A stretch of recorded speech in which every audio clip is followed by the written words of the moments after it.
Hi everyone, welcome to the channel. My name is Nick Cosgrove and I'm back with this week's No Filter Q&A. This is the episode where I answer all questions related to diet, training, and supplementation that I've received over the last 7 days from our in-house clients, online clients, as well as a few of our online followers. Remember, if you have any questions related to your nutritional plan, workout program, supplements you're currently taking, not taking, considering taking, please feel free to email me those questions at nick@foreverfitperformance.com, or you can DM me your questions on my Instagram at @fitcosgrove_. All right, let's get started with this week's No Filter Q&A with question number 1. Nick, how do you know if you're losing muscle or fat? I've lost 14 pounds in 3 weeks, but I'm concerned some of it might be muscle. Good question. So the best way to tell if you're losing muscle or fat is how your strength is in the gym. Okay. So if you're losing, for example, in your case, 14 pounds in 3 weeks, that's great. But if you notice that your lifts in the gym are going down, there's a good chance that part of that is 14 pounds is going to be muscle. Okay. So whenever I used to get ready for shows or help people get ready for shows, that's one of the things I really pay attention to is the strength in the gym. Okay. Now, obviously, if you're in a severe caloric deficit, if you're getting closer and closer to, let's say, a bodybuilding competition, you are going to feel a little bit more weak, a little bit more tired. That's normal. But if you're someone who's just trying to lose, 20 pounds, 10 pounds, it's not essential to get into such a severe caloric deficit that you should be feeling that fatigued, that drained, that weak all the time. Okay. This is why we generally recommend most people aim to get about 2 to 3 pounds down per week when it comes to a weight loss program. Because again, the slower you take it off, the longer you're able to keep it off. And also it's more realistic that the weight that you're going to lose of those 2 pounds is strictly fat, not water, not muscle. So when you go on these extreme diet plans where they're like 1,000 calories a day, yeah, you're going to lose a pound, maybe even 2 pounds every day. That does happen for some people, especially if they have a lot of weight to lose. But the weight they're losing is water, muscle, and fat. Okay, so you want to make sure that the weight you are losing is strictly body fat. And in order to do that, yes, you need to be in a caloric deficit, but it doesn't need to be an extreme caloric deficit. Okay, so there's that balance, right? So the best way to tell if you are losing muscle is how your strength is in the gym. If your strength is going down dramatically, like I said, there's a very good chance that you're losing muscle, okay? And you don't want to lose muscle. So in order to keep that muscle, you want to make sure that you're keeping your protein relatively high. And as I've mentioned in the past, that's usually what I recommend for most people is taking your body weight and times it by 1.5, and that will give you the amount of grams you should be consuming per day in a workout, okay? So if you're 200 pounds, times it by 1.5, that's going to be the amount of grams that you're going to want to consume in a full day of whether you're working out or not. Okay. So that's the best way to tell if you're losing muscle or fat. But remember, if you're losing weight very quickly, there is a very good chance that most of that weight is going to be water. Okay. Most of it. And some will be muscle and some will be fat. So the best way to lose weight, lose it slowly because you'll be able to keep it off slowly. And as I always tell all my clients, we want to be able to consume as much calories as possible while still losing body fat and preserving and building muscle mass. Okay. I've mentioned this time and time again, losing weight is easy. It's not hard to lose weight, but losing body fat while maintaining and building muscle mass is a whole different strategy that you have to take over and a whole different plan that you have to go through when implementing a workout program in combination with a nutritional plan and a supplement protocol. All right, next question. Nick, if I want to lose fat from my lower body only, would it make more sense to focus on lower body exercises? My upper body is fine. I just noticed that most of my fat is now in my hips and thighs, which makes me feel gross. Yeah, so there is no such thing as spot reduction. Okay, and for those that don't know, spot reduction is when you pick one particular area, in your case, your lower body, and say, I just want to zone in on that area and target that area and lose fat from that area. Unfortunately, that's not the way the human body works. Okay, when you're losing body fat and building muscle, it comes down to genetics, gender, and lifestyle. Okay, oh, and activity level, right? So if you're someone who is putting on body fat in your lower body, that's just your genetics. Okay. So what you need to do is you don't need to focus more on lower body exercises. You need to keep doing your overall training program, training your upper body. So training your shoulders, training your biceps, your triceps, your lats, your chest, your abdominal region, and not neglecting those areas. Okay. Unfortunately, you can't pick and choose where fat's going to come off first. I work with a lot of people, and some people, when I put them on a weight loss program, the first place they lose weight is their face. Some people, it's their upper body. Some people, it's their lower body. Women typically lose weight faster in the upper body than men do. Okay. And men typically lose weight in the lower body faster than women do. A lot of that has to do with hormones. Okay. So as I mentioned earlier, gender. So what I'd recommend doing is just stay consistent with your training program, your cardiovascular program, along with your nutritional plan and supplement protocol. Okay, because the fat will eventually come off from your lower body. I've said this time and time again to people I work with for contest prep, especially women. They're on, let's say we need to get them down by 20, 30 pounds for a bikini show. As we get lower and lower in the weight and we get closer and closer to the show, the body fat is coming off from different areas. In the first 2-3 weeks, many times, as I said, it'll come off the upper body. And then there's nowhere left for any fat on the upper body. So guess where the fat's going to be taken off next? The lower body. So it will come. You just have to be patient. But by focusing more on that particular area, it's not going to do anything. I promise you. Okay. We know that spot reduction doesn't work. So you're just wasting your time. So going into the gym and doing more squats and doing more deadlifts and doing more hip thrusts is not going to equate to faster fat loss in the lower body. You might be able to build, bigger quads, bigger glutes, more defined hamstrings by training them more frequently, as in maybe 2 times a week. But I would not recommend training them every single day in hopes that you're going to burn more body fat, because that will not happen. Okay, so stay consistent with your training program. Make sure you are training your upper body in addition to your lower body. Okay, and make sure you're following a proper nutritional plan and supplement protocol. All right. Okay, next question. Nick, are BCAAs essential to take if I want to add on more muscle? Branched chain amino acids, absolutely not. They're not essential to take, okay? They're great if you can budget for them. Absolutely, they're great, but they're not essential, okay? If you're following a clean diet, you should be getting enough branched chain amino acids in your whole food sources, okay? Now, for myself personally, I do consume BCAAs, but it's only because I like the flavor of the drink I'm drinking, right? It's just something different to drink than just water all the time. So they have different flavored BCAAs out there. If you don't want sucralose in your BCAAs, you can get it sweetened with stevia. Okay, so it's just, for me, I just like to, because I want to drink about 6 liters of water a day. So it's just easier for me to drink the water when it's flavored, right? And they have different flavors. They have watermelon, blueberry, blackberry, raspberry, all these different flavors, orange, cranberry. So it just makes drinking water a little bit more interesting and not as boring, and it's easier to get down. But that's the only reason I drink BCAAs, branched chain amino acids. If you are on a budget, my recommendation, put your money towards whole food sources, always, okay? And I see that to people even before protein powder. If you're working with a budget, whole food always goes before supplements, always, okay? You will get way more benefits out of clean whole food sources than you will from any protein powders or BCAAs or any of that stuff, okay? I'm not saying that stuff isn't good to have, but it comes second always to food, always, okay? So branched chain amino acids, not necessarily. Will they help in aid recovery? Maybe a little bit. I mean, I'll be honest, I'm not a firm believer that the legal supplements, as in the supplements you get at your supplement stores, I don't feel they offer that much of an advantage. Now, if we're talking about pharmaceutical supplements like anabolic steroids, yes, obviously those offer a huge advantage. But we're talking about the ones that you just go into your regular Popeye store or Body Energy here in Vancouver, British Columbia, just a supplement store, and buy the legal fat burners or the legal BCAA powders, the protein powders. It might give you a slight edge, but honestly, not necessary. For myself, I take all my vitamins, I take my minerals, but I don't rely on any fat burners. I don't rely on any muscle gainers. I just focus on doing everything natural at this point in my life. And I don't feel that that stuff really offers much of a benefit whatsoever. What I do feel offers a benefit, getting good, clean, whole food sources in on a daily and consistent basis. All right. Okay. Nick, what do you think about exercises like clean and jerks, kettlebell swings, and Kipling pull-ups? Correct me if I'm wrong, but I believe Kipling pull-ups are the ones that you pull up over the bar and you push yourself into a push-up, right? I think those are the ones you're referring to. Those are more like CrossFit pull-ups, I believe, right?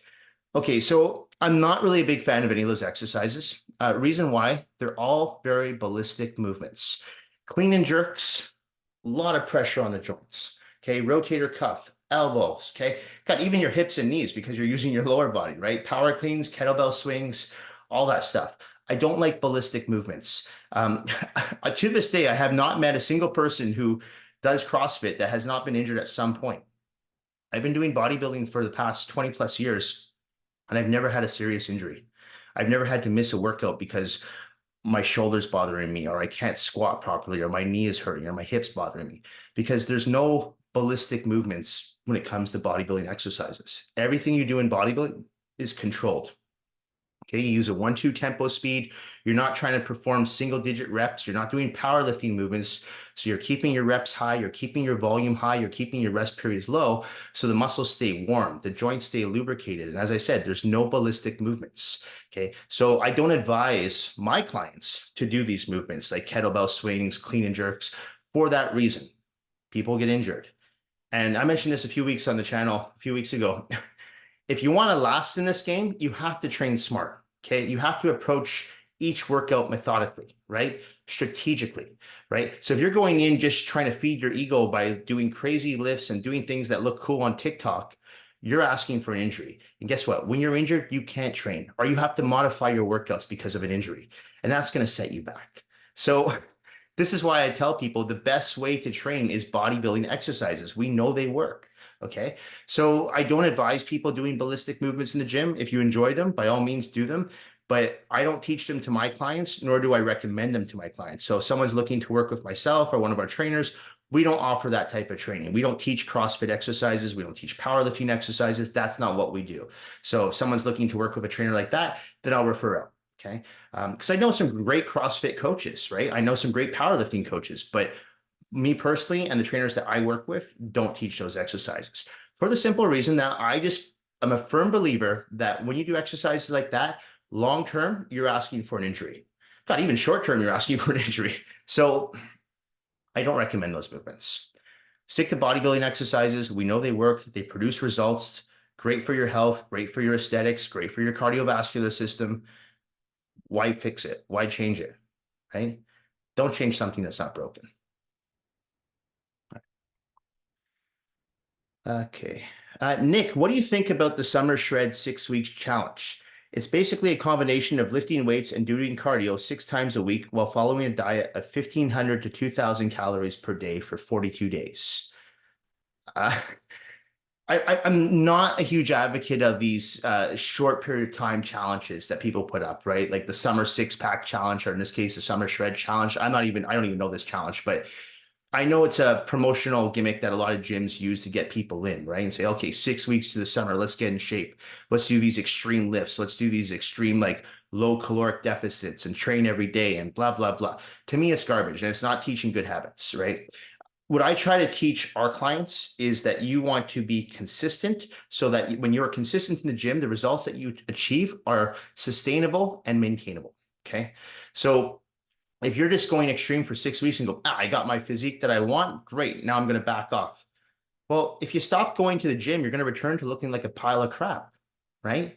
So it's better to, rather than just go from 0 to 180, go to 0 to 50. Stay at 50 for a few weeks and maybe take it to 60 for a few weeks, then go to 70 for a few weeks, then maybe back down to 60 for a few weeks and go back up to 80 for a few weeks. So you're staying somewhat consistent with your training and your diet, as opposed to going to these extreme measures for 6 weeks. And then what happens after the 6 weeks? Well, I can tell you what happens in most cases. Most people who do shit like this, what happens is they burn out, right? So they're burned out because they've been going so extreme for 6 weeks and they can't wait for those 6 weeks to be over so they can return to living that sedentary, inactive lifestyle. And then they return to looking like a bag of shit. Sorry, but that's what happens. Okay. And I see it all the time. I see people that go really, they're motivated, they're gung-ho, they're going to go extreme and they can focus because it's only for a short period of time. But then once that event is over, once that goal has been accomplished, they take their foot off the gas. And one thing I try to really implement into my client's mindset is never take your foot off the gas. Your foot should always be on the gas. No, you don't have to be going 100 miles per hour every single hour of the day. You can take it down to 20 miles per hour. Hell, you can even take 2 or 3 days off from the gym when necessary, okay? But when you go extreme, you're going to fry out your adrenal glands. You will overtrain, and then you're going to just want to stop training, or you're going to get injured. And if you're injured, as I mentioned in the previous question, you can't train. So I've never been a huge advocate of these challenges, these summer six-pack challenges or the summer shred challenge here, right? To me, it just doesn't make sense, okay? Because you're teaching bad habits. It's the same thing I tell clients who I work with for bodybuilding competitions. I'm like, okay, we're getting closer to the bodybuilding show. We got to focus on the show coming up, whether it's bikini, physique, bodybuilding, men's classic physique, whatever the event, whatever class you're competing in. But what's your goal afterwards? Because there are so many competitors that I've seen that they look great on stage. And then a month later, you look at them and they look like the Pillsbury Doughboy. They put on like 30 pounds of fat and you're like, what the hell happened? Well, I started eating again. I'm not training as much. I want to take a break. It's because they went too extreme. And every show I've ever done, the next day, I'm right back in the gym, always. Whenever I would compete, the very next day, Robin and I would be back in the gym getting ready for either my next show or not even the show, just because I enjoy training. So it was just like, oh, now let's return to the diet, return to the show, or return to training life, right? That's just the way it was. And when you get that mindset, it's no longer this extreme of, I have to go all out and this is it, tunnel vision for 6 weeks. I'm going to get my six pack. I'm going to lose 20 pounds. Then you hit that goal and then you take your foot off the gas. You're going to lose all your hard work in less than 6 weeks. Took you 6 weeks to get there. It'll take you 3 weeks to lose it. So always keep your foot on the gas. And like I said, if these challenges help motivate people to get into the gym, sure. My fear is it doesn't keep people in the gym. It only keeps people focused for a small period of time, and then they lose all focus because they've burnt out. So I don't use those as a marketing gimmick to get clients. I never have, never will, for those reasons. Okay. All right. Nick, what is the healthiest meat protein to eat? You're going to get different opinions on this. But if you're asking me personally, I'm going to go with poultry and fish. So when I say poultry, chicken breasts, turkey breasts, right? Fish, salmon, cod, tuna, tilapia. Okay, that to me, those are the best types of meat sources that you can have because they're lean protein sources. Even the salmon, which is considered a fatty protein source, but it's omega-3 fat. So this is good essential fats, right? So that's my opinion. You get some people that will say, well, pork tenderloin. Okay, from a nutrient standpoint, yes, pork tenderloin is very lean and it's also very high in protein. But from a micronutrient standpoint, the quality of the food, pork can't even stand next to chicken breast. It's not even close. Okay. The quality of the protein in a chicken breast versus the quality of the protein in a pork tenderloin, they're not even comparable. Okay. So you don't really see many bodybuilders, for example, having pork tenderloin. Okay. There are a few, sure, but it's not the same. Same thing with lamb, right? Lamb, again, there's a lot of protein in lamb, and yes, it's leaner than beef, but it's not a good quality protein source to have on a regular basis. Same thing with beef, right? And I've talked about this in the past, is you've got to be very careful with beef. If you're going to eat beef, you want to eat lean cuts of beef, or like if you're eating ground beef, extra lean ground beef. Drain it too. Drain all that fat. You don't want any additional fat. That fat is not good. Okay. Okay. So beef is an okay quality source of protein, but it's not the best. Okay. So if you want the best, like I said, chicken breasts, turkey breasts, tuna, tilapia, cod, salmon, fish and poultry are your best sources to go to, okay? Because they're lean. Okay, and even like the fatty fish I just mentioned, as I said, the omega-3 fats from the salmon, those are good. Salmon is fine. Be very careful of your beef, okay? I'm not a big advocate of pork, okay? So those type of foods I would not recommend consuming on a daily basis. Hell, I wouldn't even recommend consuming them on a weekly basis. Every once in a while, as in once or twice a month, no problem. But every week or every day, absolutely not. I would not recommend it, okay? So stick to your white poultry, chicken breasts, turkey breasts, your fish, tuna, cod, salmon, tilapia, okay? Can't go wrong. Those are your best sources. Okay. Nick, could you please recommend some healthy snacks I can eat throughout the day when I'm at work? I'm trying not to go out for lunch as much and eat my food at the office. Smart choice to be eating your food at the office. I think that's great, especially if you're packing your own food. You're definitely going to be able to eat more healthier, right? There's healthier options when you're making it yourself as opposed to going out to your local Subway or McDonald's or whatever's in your neighborhood, Joey's, Cactus, Earl's. You're better off doing it yourself, absolutely. But when it comes to snacking, I don't recommend it, okay? Honestly, with all my clients that work for me on their nutritional plans, I'm a firm believer in using smaller, more frequent meals throughout the day. Okay. Now, some meals might be smaller than others, so I guess you could kind of classify them as snacks, but at the same time, I use them as meals. So, for example, if I'm giving someone a protein shake, let's say it's protein powder and a tablespoon of peanut butter, right? That to me is almost a meal because you're getting your fats and your protein. There's no carbs in that meal, but you're getting good fats and protein. And it's actually quite filling, right? So you can have smaller meals throughout the day, and you can have a larger meal, let's say 7 ounces of chicken, cup of brown rice, and you can throw in like a cup of broccoli or asparagus, whatever green you want, and there's a meal, right? Another meal could be salmon and yams, right? And then throw in some, again, I like to use green vegetables. Okay, so broccoli, asparagus, those work great. Okay, spinach.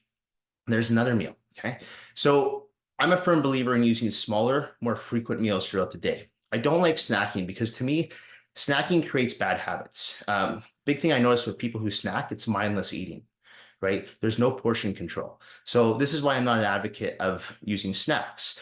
Now, if you're in a situation where you don't have food available to you and you're like, I got to get something to me, you go to your local 7-Eleven and you see like a Quest nutrition bar. And I've talked about Quest nutrition bars in the past. Have it. Okay. Because I'd rather you do that than not eat at all. And then later on, your blood sugar levels crash, your insulin levels rise, and now you're ravenous and you're eating everything and then you overeat. So you don't want to do that either, right? But you shouldn't put yourself in that situation. When I go to my gym in the morning, I usually pack 4 to 5 meals with me per day, right? So I always have a meal with me and they're all evenly spaced out, right? So, I mean, I have all my meals ready to go. 2 minutes in the microwave in my glass Tupperware, it's already done because I cooked all my meals. Just need to preheat it. That's it. So my recommendation is to practice your meal prepping, practice portion control, and stay away from snacking. So I can't recommend snacks to you because I don't put snacks on people's nutritional plans. As I said, when people are in a jam, I say, have a Quest nutrition bar. You can go to a smoothie bar, but just make sure when you go to a smoothie bar that you're having your smoothie made the same way that you would make it. Protein powder, natural peanut butter, and just water, right? Or maybe some almond milk, unsweetened almond milk. That's fine. But I wouldn't be adding in like juices like they do at Jugo Juice or milk like they do at some of these places, like because now you're just creating a milkshake, right? Like, there are a lot of these people, they add in dates and they add in a chocolate protein powder. They even add a little bit of chocolate itself in there. I'm like, well, now you're just creating a milkshake. So you don't want that. If you want a protein shake, protein powder and water, maybe throw in some natural peanut butter, almond butter, cashew butter, just for some healthy fats. That's fine. Okay. Or you can use some unsweetened almond milk. Again, I have no problem with that. Okay. So that's my recommendation. Stay away from snacking. If you're in a jam, Quest Nutrition Bar, protein shake is fine. Just make sure that you know exactly what's going into that protein shake and don't add all the fillers, because now you're going to take a protein shake that should be really like 200, maybe 300 calories and turn it into a 1,500 calorie milkshake, which you don't want to do. All right. Okay. Nick, when dealing with an injury, do you recommend taking time off from the gym or training through the pain with lighter weights? My left shoulder has been bothering me for the past 2 weeks and isn't getting better, which is why I'm considering taking a week or two off from training. Yeah, so this will depend on A, where the injury is, and B, how severe the injury is, right? So you mentioned it's your left shoulder. Okay, so that might stop you from doing certain movements with your left rotator cuff. But does it stop you from training legs? No, I don't see why it wouldn't. I mean, it might bother you if you're holding the squat bar, but then you could just do some ball wall squats, right? You could do leg press, you could do hack squats. So you can still train your lower body, right? It shouldn't stop you from training your abdominal region. It shouldn't stop you from doing isolateral movements on the other side of your body, right? So like, I mean, one arm rows, you can do one arm dumbbell presses, you can do one arm cable flies. So you can still work the right side of your body, right? So that's one thing. I don't think it's necessary to take time off the gym when you are dealing with an injury. Now, if you're dealing with something that's like post-surgery, for example, like a few years ago when I had my appendix removed, no, I could not go to the gym and train for about 4 weeks. I could still train clients, but I couldn't train myself. But I could still actually work with people on the floor. That's a little different. But if you're dealing with an injury, like even if you're dealing with like a broken arm, or you've broken your leg, you can still remember there's 128 muscles in the human body. So you can actually still work other muscle groups. It might be a little bit more awkward to move around and maneuver around the gym, but you can still do it. So you have to focus on different planes of motion, right? If you have a shoulder injury, you might not be able to do bench press, but oddly enough, you might be okay doing a dumbbell shoulder press. I know it sounds funny, but there's so many times I'll work with someone, they go, I don't know what I'm going to be able to do back today because my lower back is really sore. I'm like, okay, well, maybe we won't do any bent over barbell rows or T-bar rows, but maybe we can do some seated cable rows. Maybe we can do some lat pull downs. And sure enough, we can. Okay, so don't just think because the muscle itself is injured that you actually can't train it, because you have to remember there's other muscle bellies in that area that you can train. So it really depends on what you can and cannot do, plane of motion wise, range of motion wise. Okay. And another thing I'd recommend is that if it's not getting better, you should be going to see an RMT. Okay, so that someone can actually work on that for you, get into the fascia itself, because it could be inflamed, right? So working with a good RMT, there's so many times I'll work with someone and they'll go, oh, the back of my they won't call it the rhomboid, but I know it's a rhomboid. They'll say, oh, back here really hurts. And they're pointing to the rhomboid scapula area. 9 times out of 10, when I tell them to go see an RMT, I say, I guarantee your RMT is going to focus on your chest. Sure enough, they do. It's because the pecs are pulling on the anterior deltoid forward. Very common with men, very common. So even though the pain is back here, it has nothing to do with there. That's just being where it's being pulled. Okay. So going to see a good RMT who's well-versed in exercise science and understands weightlifting as a whole and understands different planes of motions and range of motions can make all the difference. And this is why I always advise my clients to go see a sports RMT, not someone who's just offering therapeutic massage therapy. You need someone who knows the muscles well. Okay. So sports RMTs are the way to go. Okay. Topicals too. That's another thing that you can do to really help. Now, if none of that's helping, you're going to see an RMT regularly, you're laying off the heavy lifting on that shoulder, and you're applying topical like Tiger Balm, Voltaren on a regular basis, there's at that point, you might want to ask your doctor, hey, I think I'm going to need to get a CT scan or MRI. Because there could be a pull, there could be a tear, and it might require surgery, right? Chances are, though, if you have movement in it, it's a micro tear. So it's not a full-on tear. Now, that doesn't mean it's going to be any easier for you, but it will take longer to heal. And in that case, my recommendation is lay off of it, but don't stop training. As I said, you can still do other muscle groups, okay? So don't stop going to the gym. Just focus on other areas that you can work on, okay? Again, even working with a good trainer can help, because a good trainer will be able to figure out, okay, where's the issue? What can you do? What can't you do? Okay, we're going to put this program together for you, and this is the program we're going to follow for the next few weeks until this heals. That's the smart way to do it. But if you keep going in the gym and training it, it's going to get worse.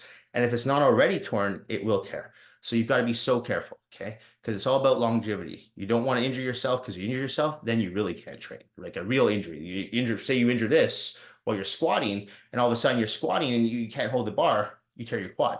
So that's where you have to be careful. But I would not stop training. I would just train again methodically in the gym and strategically, okay? Preferably with a trainer so they can help program a customized program specifically for you in a safe and effective manner. All right. Okay. 2 more questions. Nick, what do you think about weight loss shows like The Biggest Loser and The Last 10 Pounds Boot Camp? Would you ever want to be a trainer on a show like this? I don't even know if those shows are still on anymore.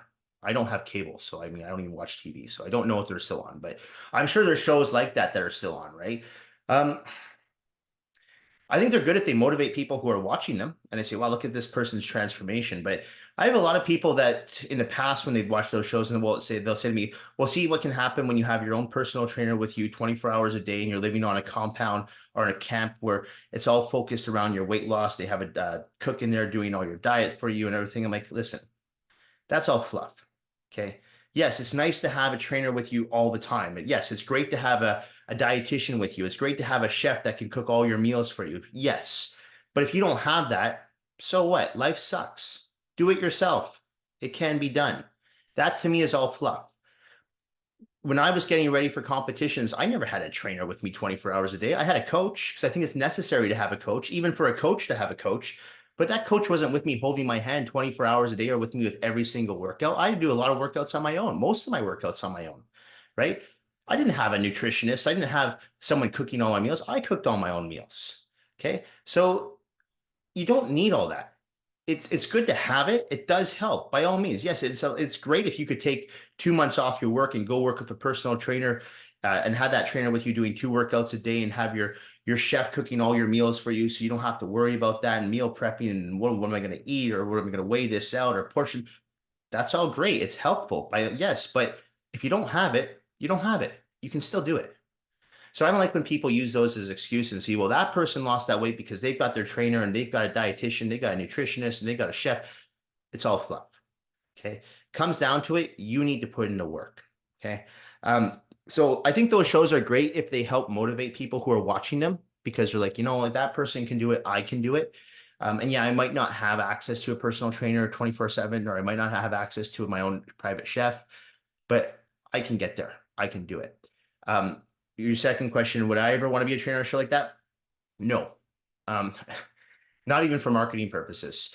Because what I find with shows like that is everything is done for shock value.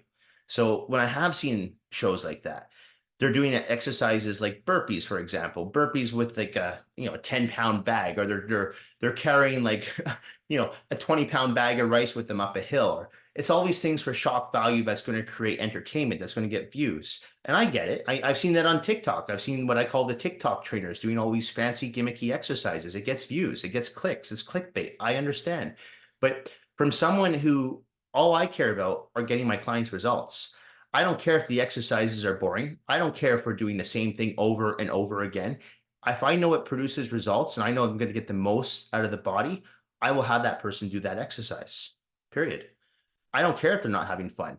I tell people, I'm not here to entertain you. I'm here to get you results. If you want to go do a gimmicky exercise, or you want to do a TikTok video workout, go work with one of those trainers. That's not me. And that's what my reputation is all about, is about getting people results, taking you from point A to point B. Is it going to be easy? No. Is it going to be fun? No. It's going to be hard, but we'll get you there as long as you're dedicated to the process, as long as you're consistent to the process, right? So you have to stay self-motivated, because your trainer will only motivate you so much. I can only hold people accountable for so much. There are people that miss workouts that work out with me all the time, right? Even though they're paying for the session, things come up in life, whether it's a work conflict, a family obligation, something comes up, they cancel last minute. So your trainer can only do so much, right? But if someone's in the gym with me, I'm going to give them my utmost amount of attention, my undivided attention, and I'm going to give them every ounce of energy I have to help them get from point A to point B. And like I said, it's not going to be fun. It's going to be hard. You're going to have to squat. You're going to have to squat heavy weights. You're going to have to bench press. You're going to have to lunge. You're going to have to do pull downs. You're going to have to do rows. You're going to have to do raises. You're going to have to do crunches. You're going to have to do leg lifts. All these things you have to do in order to become your best, in order to maximize your results and maximize your time in the gym.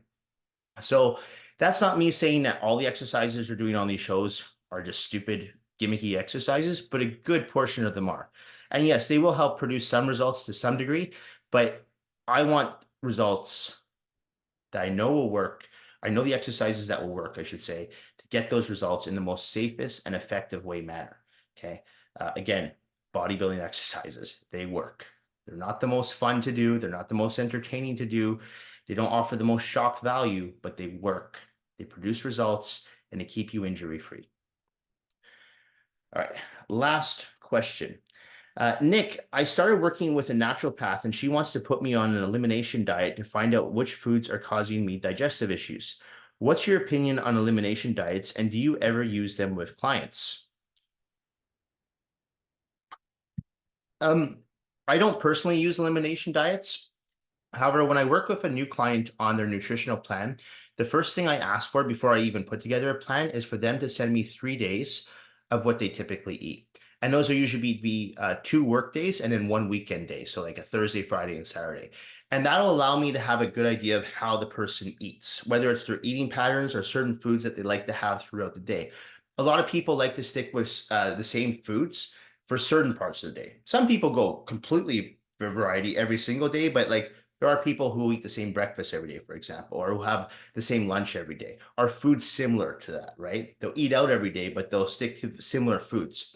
So it allows me to see if someone is a sugar addict, carb addict, if maybe they consume a lot of dairy, too much fruit. So it allows me to zone in on what that person's doing. And then I'll ask them questions. I'm like, if I'm working with someone who's consuming a lot of dairy every day and they're telling me they're constantly feeling bloated, they're farting a lot, and they're having stomach issues, I'm like, yeah, you're probably lactose intolerant.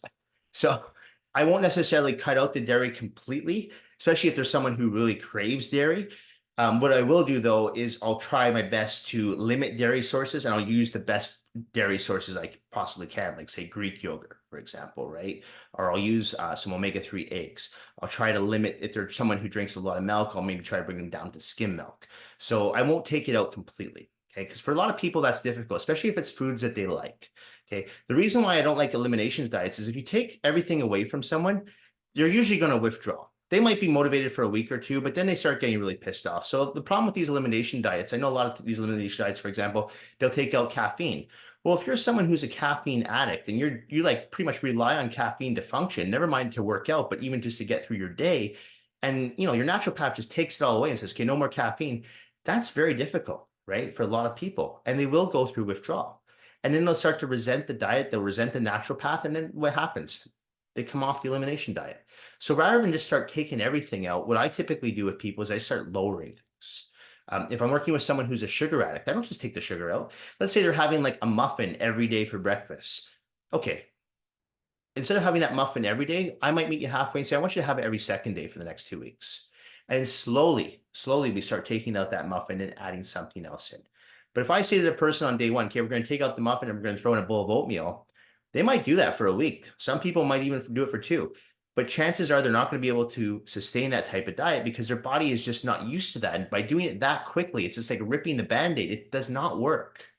Okay. There are few people out there that that will work for them, but those people are few in between, far and few in between. Okay. In my experience working with the general population, when you're trying to switch someone's mindset, not just with their training program, but with their nutritional plan, you have to do it gradually. Okay. And if you do it gradually, it's just like the weight loss I mentioned in the first question. If you're losing the weight slowly, you will keep it off. When it's sustainable, it's more realistic, right? So if your goal is realistic and you're following a program that is sustainable for your lifestyle, you're going to be able to get your results. You're not going to get your results as fast as someone who does a complete 180 in 2 weeks. No, but you will get those results and you're going to keep those results as opposed to that person who did that complete 180 in 2 weeks and then they burn out. And then you see them a month later and they put all the weight back on again because they were doing something that was too extreme for them. Okay. They were doing something that was not sustainable for them. And therefore it was not realistic. And therefore they did not keep the results they achieved. If you want to keep the results, you have to follow a plan that is sustainable. And the only way to do that is to gradually change bad habits and to gradually start incorporating good habits. That's how you're going to follow a successful program. Anyway, that's it for this week's No Filter Q&A. This episode will be going up on Monday, April 22nd. As a reminder, if you do have any questions related to your nutritional plan, workout program, supplements you are currently taking, not taking, considering taking, please feel free to email me those questions at nick@foreverfitperformance.com, or you can DM me your questions on my Instagram at @fitcosgrove_. Thank you all for watching. Thank you for supporting my YouTube channel. Thank you for supporting my online coaching business, as well as our in-house personal training business here in Vancouver, British Columbia. I really do appreciate all the support. You guys have a great week, and I will see you all next week. Bye for now.